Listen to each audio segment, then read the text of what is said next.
আজ বানালাম পাকা আমের বড়া। আর তার জন্যই দুটো পাকা আম আমি নিয়ে নিয়েছি। আর এরপরে এক বাটি সুজি নিয়ে তার মধ্যে 1 কাপ গরম দুধ দিয়ে আমি ভিজিয়ে রাখলাম। তারপর আমগুলো খোসা ছাড়িয়ে হাতের সাহায্যে ভালো করে আমি ম্যাশ করে নেব। আর দেখো আমগুলো আমার ম্যাশ করা হয়ে গেছে।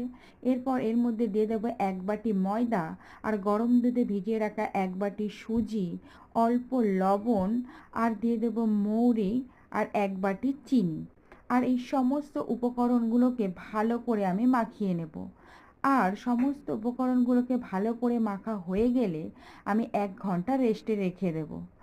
আর যত ভালো করে এটা ফাটিয়ে নেবে ততই কিন্তু বড়াগুলো ফুলবে।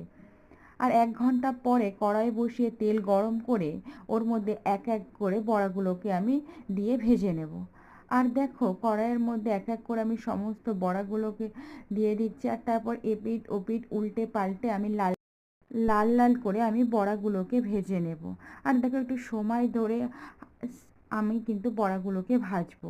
আর দেখো আমার বড়াগুলো ভাজা হয়েও গেছে। আর তোমাদের এই আমের বড়া কেমন লাগলো অবশ্যই তা কিন্তু কমেন্টে জানিও।